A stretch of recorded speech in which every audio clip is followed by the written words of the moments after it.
মেদিনীপুর জেলা পরিষদের উদ্যোগে মাধ্যমিকে জেলার কৃতীদের সংবর্ধনা দিল সোমবার বিকেলে।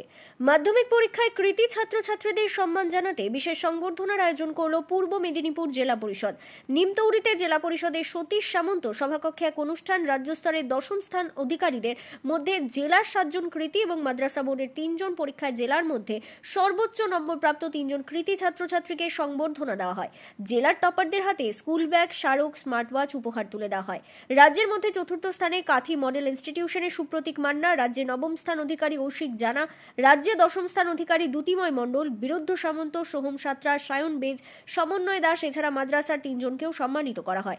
অনুষ্ঠানে উপস্থিত ছিলেন জেলা পরিষদের সভাধিপতি উত্তম বারিক, সহসভাধিপতি সুহাসিনী কর, অতিরিক্ত জেলা শাসক অনির্বাণ কোলে, প্রাথমিক শিক্ষা সংসদের চেয়ারম্যান হাবিবুর রহমান সহ অন্যান্য আধিকারিকবৃন্দ। থেকে পূর্ব মেদিনীপুর জেলা পরিষদের আমন্ত্রণে এসেছেন, এটি আমাদের কাছে অত্যন্ত সৌভাগ্যের। প্রচন্ড ব্যস্ততাপূর্ণ কর্মসূচি আপনাদের প্রত্যেকেরই রয়েছে, কিন্তু তার মধ্যেও আপনারা আমাদের সঙ্গে যে সহযোগিতা করলেন এটি সত্যি অকল্পনীয়। যারা অভিভাবক অভিভাবিকা, বিভিন্ন বিদ্যালয়ের সম্মাননীয় প্রধান শিক্ষক শিক্ষিকা কিংবা সহ শিক্ষক শিক্ষিকা যারা এসেছেন তাদেরকে আমরা নিশ্চিতভাবে গর্ব অনুভব করি আমাদের এই আচার্যকুল, শিক্ষককুল, গুরুকুলের জন্য, যে যাদের হাত ধরে পূর্ব মেদিনীপুর জেলা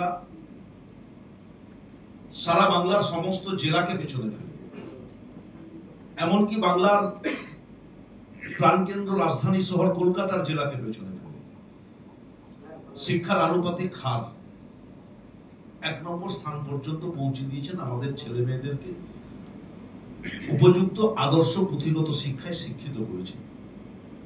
আর সেই আজকের প্রতিযোগিতায় পূর্ব মেদিনীপুর জেলা কিন্তু বিগত কয়েক বছর ধরে তার মান বজায় রেখেছে, প্রথম স্থান দখল করতে সক্ষম হয়েছে। সম্মান পাওয়ার যোগ্য অধিকার রয়েছে।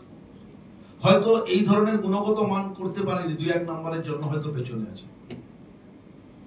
আমরা যদি তাদের কাছেও পৌঁছাতে পারতাম তাহলে নিজেদেরকে অনেক ধন্য বলে মনে করতাম, অনেক গর্ব অনুভব করতাম। পূর্ব মেদিনীপুর জেলা পরিষদ যাবেন, হয়তো চাকরির জন্য পরীক্ষা দেবেন, এটাকে শেষ ভাববেন না, আর এই স্ট্যান্ডার্ডটাকে মেনটেন করে রাখতে হবে।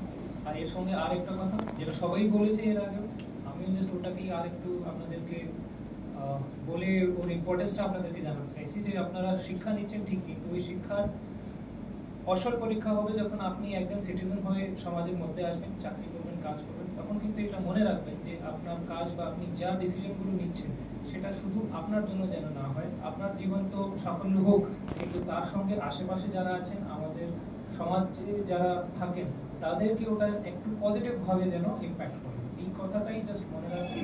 ফলের গুণগত মানের ভিত্তিতে জেনারেল বোর্ডে আমাদের এই পূর্ব মেদিনীপুর জেলার 1 থেকে 10-এর মধ্যে 7 জন ছাত্রছাত্রী স্থান দখল করেছে। ফাজিল, হাই মাদ্রাসা এবং এদের পক্ষ থেকে 3 জন, মোট 10 জনকে আমরা পূর্ব মেদিনীপুর জেলা পরিষদের পক্ষ থেকে আজকে সম্বর্ধিত করলাম। পূর্ব মেদিনীপুর শিক্ষার গুণগত মান বৃদ্ধি পেয়েছে, কথা অস্বীকার করার কোনো জায়গা নেই। তার কারণ বাংলার বিভিন্ন জেলাকে, এমনকি বাংলার রাজধানী শহর কলকাতার জেলাকে পেছনে ফেলে পূর্ব মেদিনীপুর জেলা দীর্ঘ 15-16 বছর ধরে শিক্ষার আনুপাতিক হারে 1 নম্বর জায়গা দখল করেছে। যারা টপ তাদেরকে এত দ্রুত যে আজকে সম্মানিত করলেন, কারণটা? তার কারণ দ্রুততা বা দেরি করা এটার মধ্যে কোনো সামঞ্জস্যতা নেই। তার কারণ দ্রুততার সাথে আমরা এই কারণেই সম্পন্ন করেছি, এই সমস্ত ছেলেরা কোথাও ভর্তি হবে, তাদেরকে ভর্তির জন্য বিভিন্ন জায়গায় যেতে হবে, এই কারণে আমরা দ্রুততার সাথে এই পদক্ষেপ গ্রহণ করেছি। উৎসাহ দেওয়ার জন্য নিশ্চিতভাবে উৎসাহ পাবে, উদ্দীপনা পাবে, সামনের দিনে এগিয়ে চলার ক্ষেত্রে বাড়তি উচ্ছ্বাস পাবে। আজকে মোট 10 জনকে আমরা সম্বর্ধিত করলাম। কোন কোন বিভাগে? মধ্যশিক্ষা পর্ষদের 7 জন, ফাজিল, করিম এবং হাই মাদ্রাসার 3 জন, 1-1 জন করে।